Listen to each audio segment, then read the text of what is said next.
Hello everyone and welcome to the FPL Cougars show. I'm Chris and today we're doing something a little bit different. We're doing a live preview ahead of Game Week 23, so we're just going to discuss briefly some of the upcoming fixtures, looking at potential key players, differentials and just main talking points. Obviously quick turnaround this week with the Game Week 22 finishing last night with Spurs against Chelsea. Did you watch that one or see much of it? No. Oh. Yeah, I don't think I missed much judging from what especially Spurs fans thought of it. So yeah, maybe dodged a bullet on that one. Anyway, on to Game Week 22, the review itself. You had, well, we both had slight red arrows, didn't we? Because we both captained Salah. Yeah, I mean, I did have it on Sterling originally, and I bowed to the fear of everyone on Salah. So, and obviously it was a good fixture, so it wasn't really a bad shout, but never mind. Yeah, 72 points overall, which was a small red arrow from 131k to 147k. Yeah, it's not bad, I suppose. It's still within the 150k, which is all right at the moment. But I only had two outfield players not return, which was Holding and obviously the captain in Salah, and so then obviously Melier in goal as well. So benched Justin. I think it's the first time I've benched him like pretty much since I've bought him.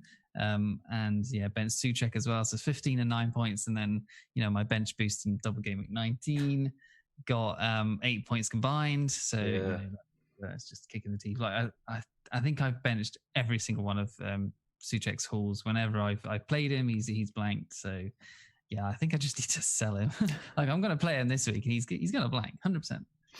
Yeah, I'm in the same boat as you really with the squad this week because so many of them returned, and the fact that I think only 4 of 11 didn't, and the fact that I stuck it on Salah, who you'd kind of expect in that mix at home to Brighton to do it. And apart from like one fairly decent chance he had in the first half, and then maybe it's one from Trent in the second, he was pretty quiet really. And after sort of Fernandes and Sterling, like you say, had already played at that point, it was always like, oh my gosh, is he going to claw anything back? Because to get a red hour off a 70 and 72 point game weeks, could be pretty rare.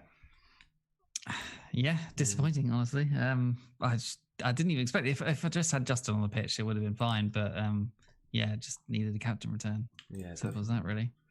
Yeah. So since Game Week 22's finished, we've heard the news that there's going to be a few doubles coming up.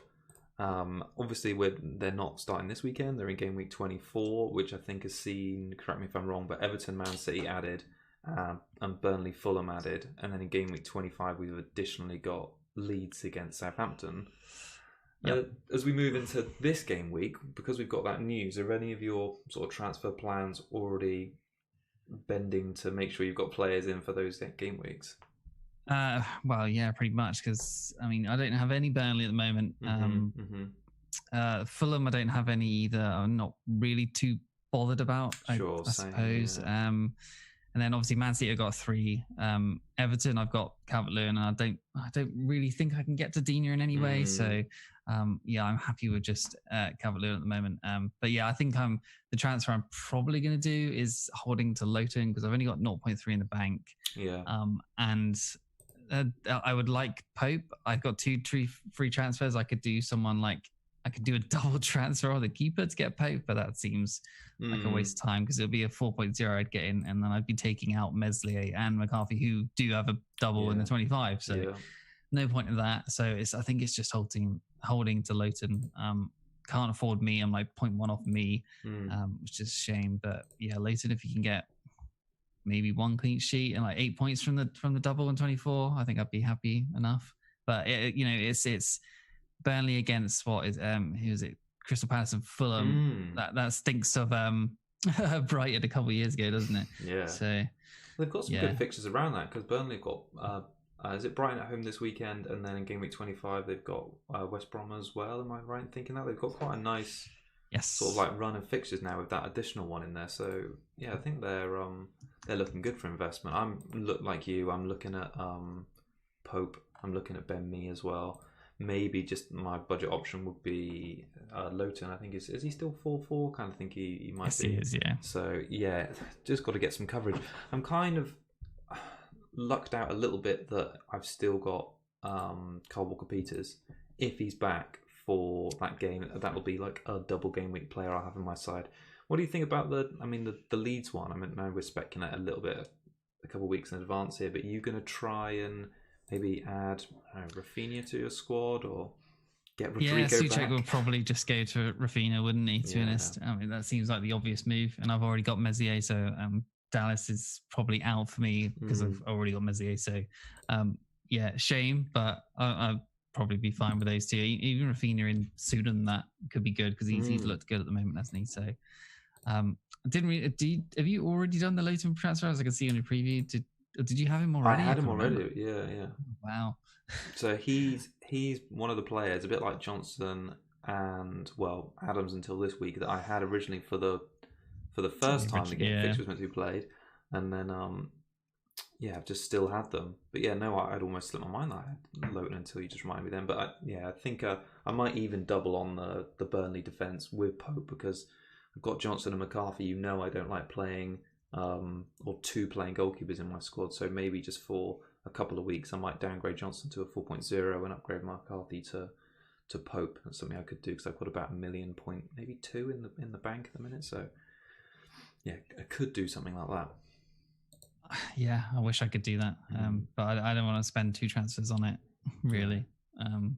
But you even got Enquiries in there as well, haven't you? So I know. There's a few players kicking around in my squad at the moment who can step in.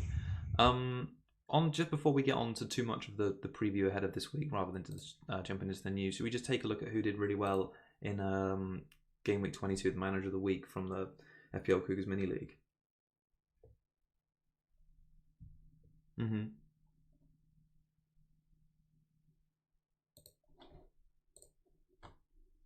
Nice score.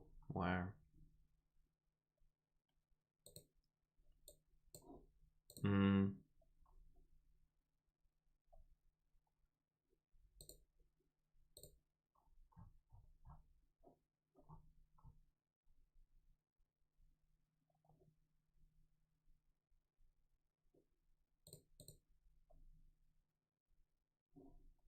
Yeah, it's a nice score.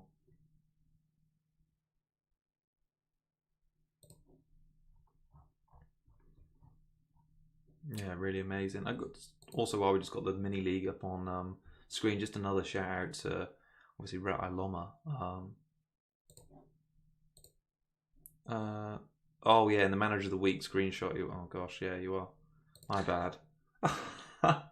Sorry, you can tell we haven't done this for a while. You're not muted anymore. Hello, can everyone hear me now? Hopefully. But basically, the person who was just on screen, Kieran did really well this game week, and Kieran just spent a minute talking about it, and I was just going in the background. But anyway, well done to them. Let's move on because you can tell we're a bit rusty on the old live preview. Onto the game week sort of preview then. Looking ahead, we've probably got to talk about the big one first, the Man City Liverpool game. Obviously, Liverpool lost against Brighton. They've now lost 2 home games back to back. Do you feel pretty confident with Triple Man City heading into this one? I mean, you've got a lot of players like I do. Well, I think 3. You bench Stones at the minute in your preview, but I'm going to play all my 2 City defenders. I mean, you don't really have a choice. You could play Wang and Gisa, but I mean, I could play Luton. I guess you could play Luton. Yeah. I don't know. Like, I would love to play Stones because I think they'll probably get a clean sheet. But then at the same time, then I might as well bench Salah. But I'm never going to do that, am I? So, it's so weird because like Stones still has a bit of potential. We saw in the double game week for a goal. So, and then I've just benched Justin for his 15-pointer. But I think, can I bench Justin again? Like, that he would be the one that would fall out. I think. You were livid the other day because you benched Justin, so you can't do that to yourself again. Well, I can't go back on recency bias of just what happened last week, and I need to forget about that, I suppose, a little bit. But I don't know, like Stones not playing, would I really miss out on them much? Like 6 point, like when Justin has potential for get goals, as we saw. Even Kufal has like one of the top XA at the moment for defenders. So, I'm not sure. It's a bit awkward. I think I want to play both. It's like Cancelo, you assume should play because he went off early the other day. Yeah. I think Pep's comments were kind of a bit awkward towards him actually about Cancelo. We're saying he makes mistakes and stuff like that, but hopefully that doesn't mean he's in for a benching, because I think Zinchenko could come in, Walker could come in as well, Laporte could go to centre back. So I don't want to be left with no City defenders. I'd probably put Stones first bench if I was only going to play Cancelo. But yeah, sure. It's it's Matt Hanley saying in the chat, like, Justin is more attacking compared to Stones, like for sure he is. So he'll get more chances to go forward than Stones will at Anfield. So no. Yes, true. I mean, City, they've had 6 clean sheets in a row now. They conceded 1 in the last minute versus Chelsea, didn't they? Which was when the game was already run. 1, and they had 1 own goal to West Brom before that. So otherwise, it would have been 11 clean sheets in a row. That's crazy, isn't it? And Liverpool haven't scored in the last 2 home games, and that was against Brighton and Burnley. So obviously City are a step up from that. Yeah. They've only scored 7 goals in 7 weeks, so they're obviously not particularly firing at the moment. The big game aspect could be a bit of a leveler.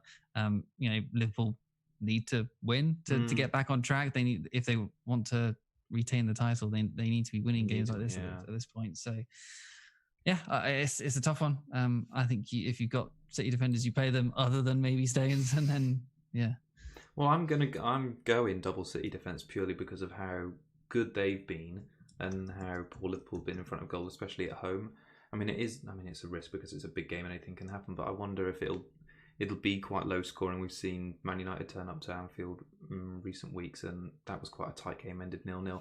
And it probably looks a bit mad on paper that I benched Lowton in a Burnley team up against Brighton at home, but I kind of feel like I've got flashbacks. I know it's last season, but flashbacks of Project Restart. Do you remember on the last day of last season they were trying to protect Pope's clean sheet, and I think they had Brighton at Turf Moor, and I think maybe they conceded 2 goals that day. It's 3, I think. Actually. Oh, was it? Oh, well, it was too many. So I kind of think I'm going to just back a big team, and for Man City to keep the score down, and I could see it being a 0-0 or a 1-0 that game. So. Now I'm going to go in with double City defence. Gundogan, someone neither of us have at the minute, and over the past 10 game weeks, right, he's had 7 returns. Fernandes only returned 4, Salah 3. Do you feel like, I mean, another week has gone by without us owning him? Admittedly, he got, I think it was just an assist, wasn't it, for Sterling at Burnley? But is the main reason for you haven't got him because you've spent the money to invest in Sterling now, and you've already got that double City defence? Sterling's been playing as well, I think, as Gundogan. Obviously, the value is completely different on the other side of the scale. But I'm not going to sell Sterling for Gundogan, because who else would I buy? Maybe I could get Kane eventually when he's fit again. Then that might be a route. But for now, I'm happy with Sterling. He's doing well. He never really seems to show up in huge games, especially against his old clubs and stuff. So I'm not really expecting much for him this week. Maybe I could sell him to Son, but the Son looks absolutely awful as well. So no, I want to get rid of Son, even though he's got a home game against West Brom. I want him out of there. I'm going to downgrade him to Gundogan for the City double, and maybe get Kane back in, because without Kane, Spurs have shown just pretty tepid. Agree. Oh, sorry. All right. So, do we want to chat any more about Liverpool and City? I was just going to mention that Trent actually surprised me. I was looking at some of the underlying numbers a little bit earlier, and so of all players in the last 4 game weeks, he's actually 5th highest for expected points, which I thought was quite impressive. He's had 5 shots in the box in that time, 2 big chances created, which is good, but it's low for Trent. So, I mean, despite Liverpool themselves have not been in good form, I thought Trent's actually showing some decent underlying numbers, really. Obviously got the goal against Spurs, so I do think if you've got Liverpool defensive assets, obviously, I mean, you're probably not going to bench them because you've got so much money tied up in them, but I wouldn't be surprised to see Trent return in the next couple of game weeks for sure. On Son, should we just move over and just talk about that, because he could be a potential captaincy shout this weekend based off the fixture. But based off his form at the minute, he's just looked woeful. Yeah, I mean, slight spoilers from the captaincy show that we'll do, but yeah, I mean, he's not looked great without Kane, obviously. Toxic Jose's back. Any Spurs fans in the chat will agree to that one, and he was pretty rude after the game as well to some journalists. But yeah, so 56.5% owned. His effective ownership is probably going to be over 100% this week. And if you don't captain him in on top of that, it's going to be pretty bad if he hauls at all. Yeah. Obviously, I don't own him at all, so I'm just going to be behind a couch. But I don't know. Let's just say I don't have any faith in West Brom to keep them quiet. I have faith in Spurs being crap. Maybe that's better. Yeah, maybe Dyer gives away a penalty or something. There's a clean sheet gone again, and then just hope Son. If Kane gets rushed back, I hope he can only manage the bench, and Son still plays most of the game without him, and Kane isn't fit enough, something like that. So, but anyway, the last 4 weeks he's had 8 shots to 1 big chance, 7 key passes and 1 big chance created, an XG of 0.84 and an XA of 0.81, which is on the face is not too bad for someone around the 10 million premium-ish mark. He should be a bit higher than that. West Brom obviously have conceded 30 in the last 4 games. The 9.28 XGC, 81 shots conceded in 4 weeks, 11 big chances conceded in 4 weeks. So, yeah, you'd expect there's going to be chances for Spurs. It's just if they can put it away. And obviously, Son is actually the highest predicted point scorer from the Fantasy Football Hub, massive data tool. So yes, at 6.9, and the next highest is 5.9 points with Bruno. So yeah, Son on the face of it looks good. It's just if you're willing to take that gamble on form versus fixture, I suppose. It looks like one of those fixtures which just begins or sort of further continues a crisis at a club. Like the fact that Spurs have had 2 poor results against. Well, I say poor results against clubs. I mean, Chelsea went there and are a big team, and they can lose that game. But the game against Brighton and just the poor performance against Chelsea just makes me think that it's the kind of game where the confidence is really low, and yeah, West Brom could get something. But yeah, the numbers do show that West Brom are obviously not good at home or on the road. So I'm sure there will be chances. It's just a case of whether Spurs can take him. I think Mourinho seemed maybe a bit cagey, but about whether Kane was going to come back. He sort of implied he could be, but like you say, if he's rushed back, you kind of imagine he's going to be at least on the bench and only called on if needed. Yeah, so I mean, just to show his sort of like decline for Son, game weeks 1 to 4 versus game week 19 to 22, they'll say 4 weeks of stats.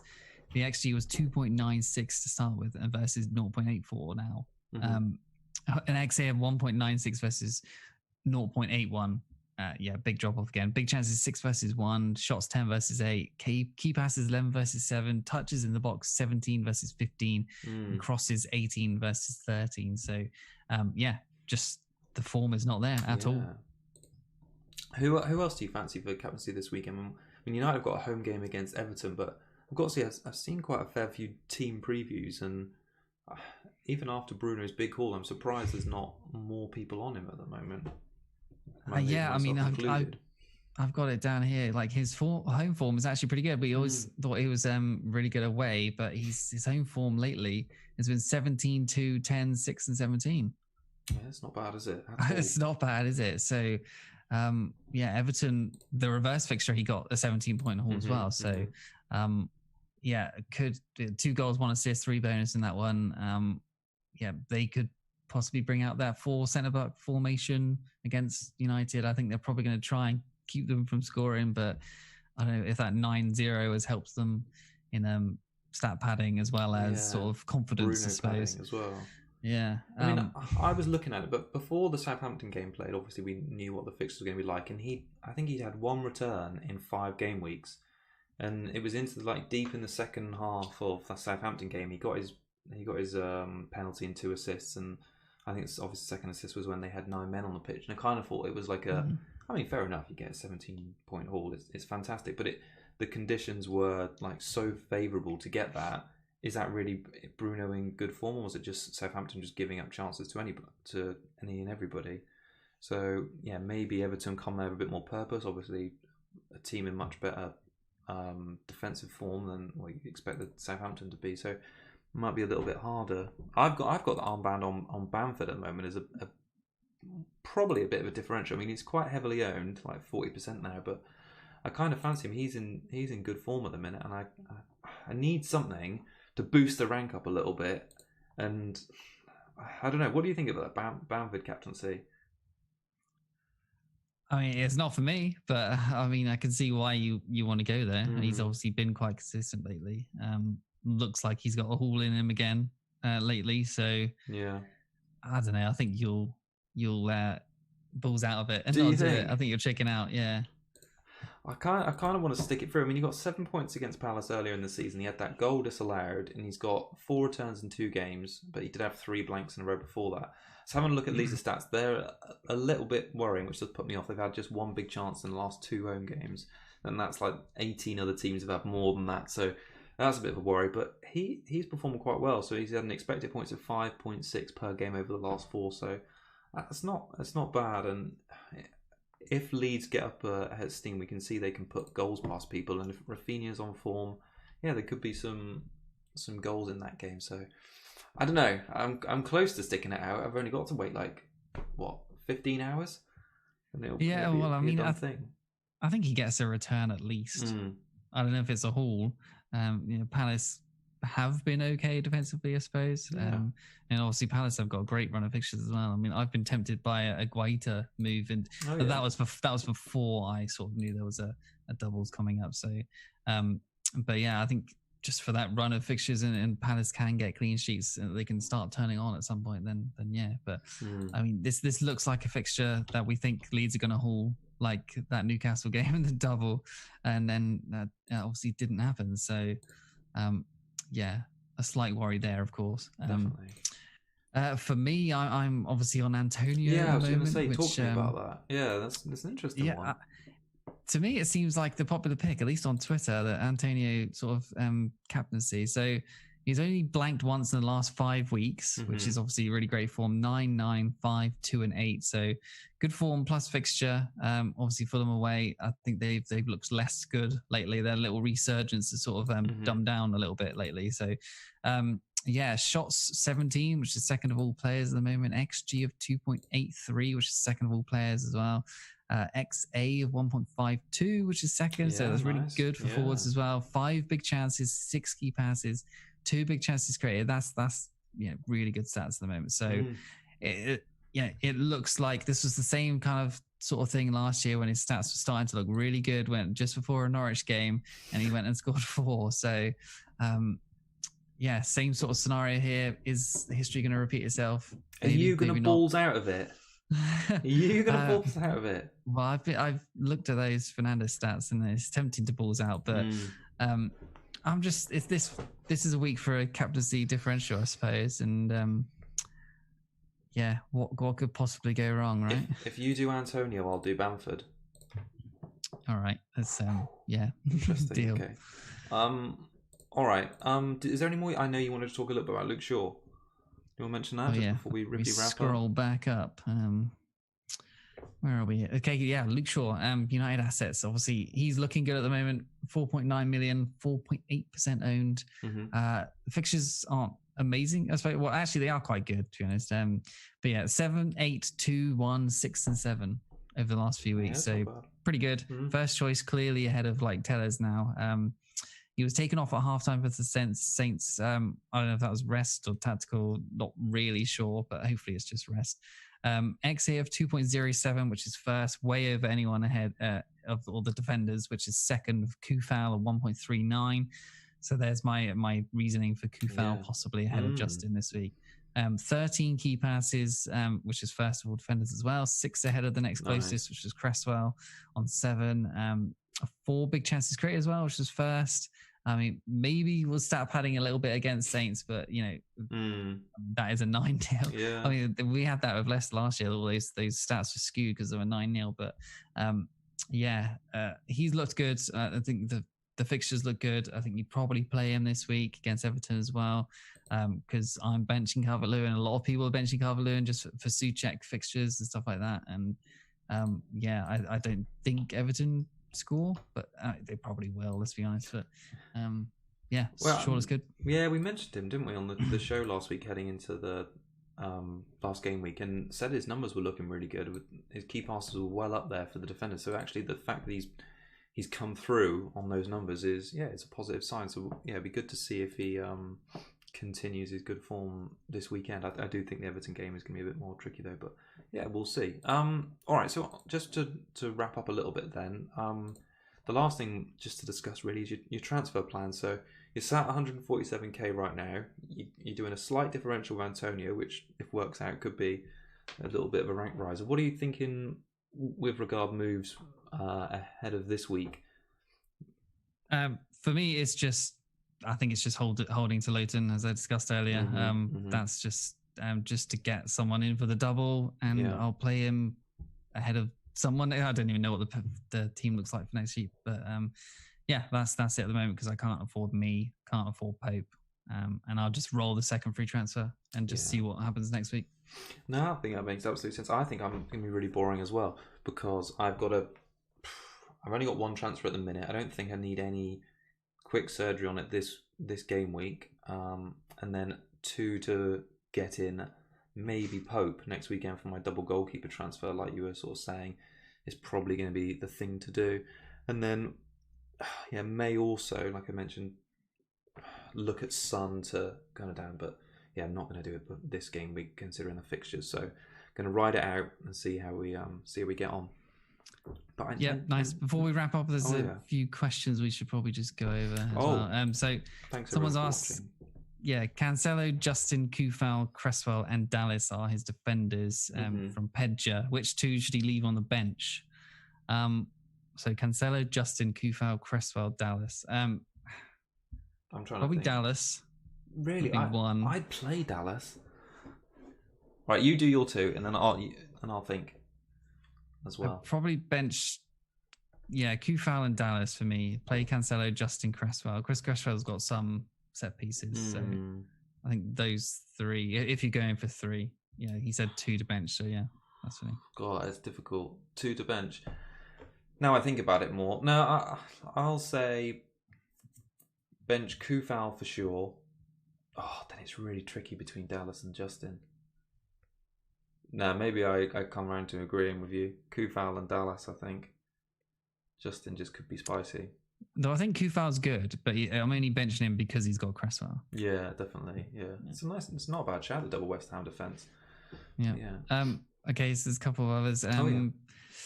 That FPL Lounge says started DCL versus United and has got a first bench of Gundogan. Is that a yay or a nay, or a hey or a nays? But hey or a nay? I'd probably keep it as that is for me. I think it's more likely Calvert-Lewin gets a return at United, than Gundogan does it.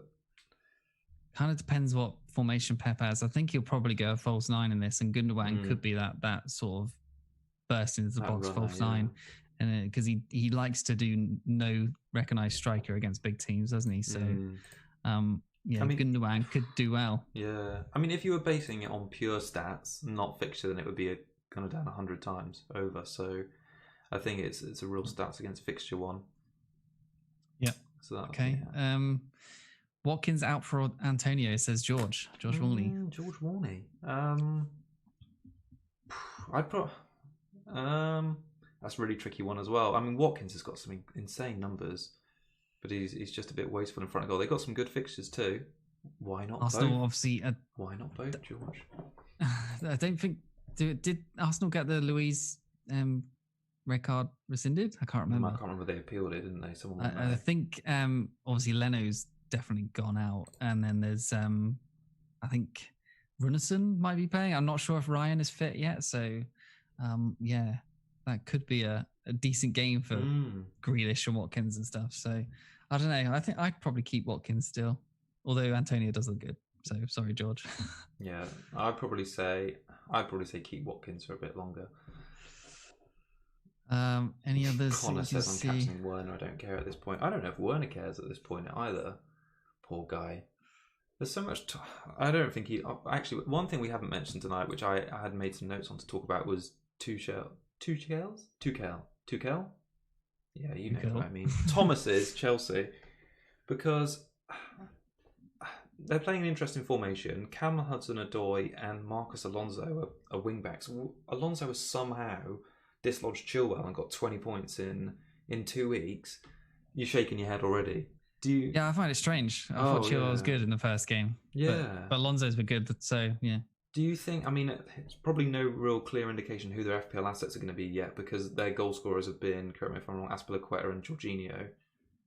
But Alonso looked pretty tidy, and he's obviously got that left wing back role, and he's had a 177 point season before, so he's got the pedigree to do it. He's quite cheap, but Sheffield United this week as well. I know. You're expecting a clean sheet, and their fixtures are pretty good as well. Yeah.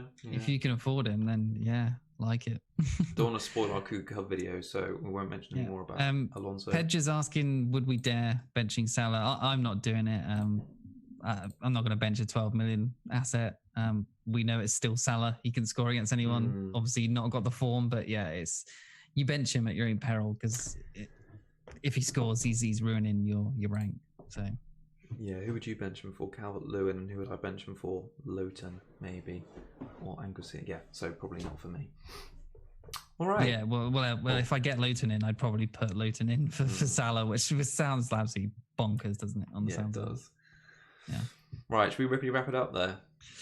Yeah, just a short one, guys. So, cool. Yeah. Thanks everyone for joining us. We wanted to do a little stream. Obviously, some teething issues with the captaincy, the manager of the week. But we might be doing more live streams in the future rather than doing a recorded show. Let us know what you think of them. It'll probably be a bit longer than this one. We're back to doing our normal game week by game week preview. Anyway, yeah, thanks everyone for joining us. Have a good game week, and we'll catch you in our next video probably sometime next week. Goodbye from me. Cheers, everyone.